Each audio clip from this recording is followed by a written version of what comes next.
16 साल लड़की के साथ 5 लड़कों ने मिलकर जिना पे जबर किया। उसके बाद उसकी गर्दन काट कर उसको कब्रिस्तान के अंदर फेंक देते हैं। उसके बाद ये तला पुलिस को मिलती है और पुलिस उस लड़की की डेड बॉडी को रिकवर करने के बाद तमाम तर वहां पर लगे हुए सीसीटीवी कैमरा जात को चेक करती है और उसका डाटा वगैरह निकलवाती है, जिससे उस लड़की का पता चल जाता है और उसके बाद पुलिस उन मुल्जमान को गिरफ्तार कर लेती है। ये वाक़या कहाँ का है और ये मुल्जमान कौन थे, इस वाक़े की तमाम तर तफसीलात आज की इस वीडियो में आप लोगों के साथ शेयर करने जा रहा हूँ। नाज़रीन, लाहौर 42 के साथ मैं हूँ आपका मेज़बान ओमर अली। नाज़रीन, पाकिस्तान के अंदर दिन ब दिन कत्ल गारत के मामलात, रेप की तादाद और इस तरह के जो वाक़यात हैं उनमें दिन ब दिन तेज़ी देखने को मिल रही है, अच्छा बनी बैठी है। और उसके बाद जो हमारा जुडिशरी सिस्टम है और वहाँ पर तो मामलात कुछ और ही नज़र आते हैं कि अगर कोई शख्स किसी भी इंसान के साथ, किसी भी औरत के साथ, किसी भी लड़की के साथ, बच्ची के साथ कोई जुल्म करता है और वो चीज़ साबित होने के बावजूद जो कानून के अंदर सज़ा है वो उसको नहीं मिल रही।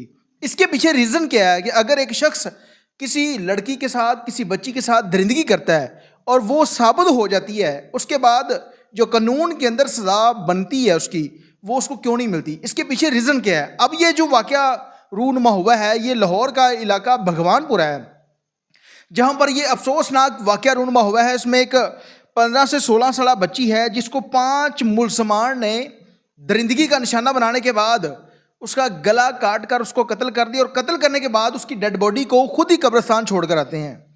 अब ये लड़की कौन थी? ये लड़की जिस्म फरोशी का धंधा करती थी। जब पुलिस ने इसका डाटा वगैरह निकलवाने के बाद इसको फॉलो किया कि ये डेड बॉडी कहाँ से आई थी, ये लोग कहाँ से लेकर आए थे, उसके बाद लड़की का पता चल जाता है। बाद में पता ये चलता है कि ये लड़की जो है, जो जिस्म फरोशी का धंधा करती थी और इन लोगों ने पैसे देकर उसको अपनी जगह पर लेकर गए और वहाँ पर ले जाकर हवस पूरी की और उसके बाद उसको जान से मार दिया। जान से मारने के बाद उसको एक बोरी के अंदर बंद करते हैं और कब्रिस्तान के अंदर फेंक देते हैं।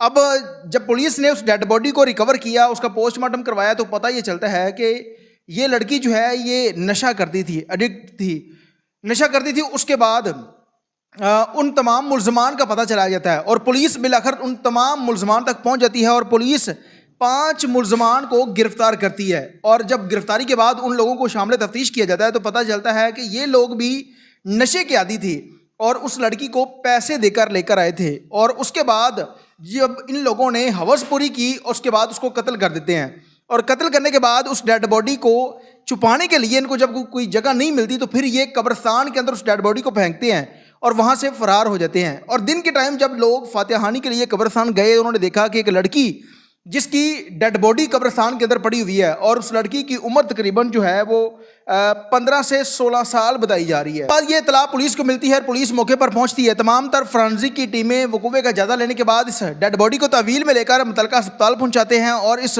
मामले के ऊपर पुलिस तफ्तीश शुरू कर देती है और बिल आखिर पुलिस फिर उन मुल्ज़मान तक पहुँच जाती है। अब लाहौर के अंदर इस तरह के जो मामलात हैं, रात को सड़कों के ऊपर जवान लड़कियां, औरतें और इस तरह की जो ख़वातीन हैं वो जिस्म फरोशी का मकरूह धंधा करने के लिए सरेआम वहाँ पर धंधराती फिर रही होती हैं, लेकिन कोई भी शख्स उनको पूछने वाला नहीं है। पाकिस्तान वो मुल्क है जिसे इस्लाम के नाम पर बनाया गया था। तमाम तर कवानीन जो है वो इस्लामी कवानीन इसके ऊपर लागू होते हैं, लेकिन उसके बावजूद पाकिस्तान के अंदर सरेआम जिस्म फरोशी का धंधा, कत्ल गारत के मामलात और इस तरह के जो ज़नाकारी के वाक़यात हैं उनमें दिन ब दिन तेज़ी देखने को मिल रही है। उसके बावजूद पुलिस इसके ऊपर कोई एक्शन नहीं ले रही। अगर किसी के ऊपर FIR दर्ज हो जाती है तो जुडिशरी सिस्टम इस तरह से है कि 10-10 साल तक केस जो है वो अदालतों के अंदर चलता है। लड़की की डेड बॉडी मिलती है तो पुलिस भगवानपुरा के थाने में एक SI की मदयत में मुकदमा दर्ज करती है और अब तक पुलिस ने इन तमाम मुल्ज़मान को गिरफ्तार कर लिया है। अब देखते हैं कि पुलिस इन लोगों को सजा जदा क्या दिलवाती है, अदालत इन लोगों को क्या सजा देती है। पुलिस के अफसरान से गुजारिश है कि इस तरह के जो दरिंदे इस मुआशरे के अंदर दंडराते फिर रहे हैं, इन लोगों को तमाम तर मुआशरे के लिए निशान इबरत बनाना चाहिए। इसके साथ अपने मेज़बान उमर अली को इजाज़त दीजिए और देखते रहिए लाहौर 42 अल्लाह ने के बाद।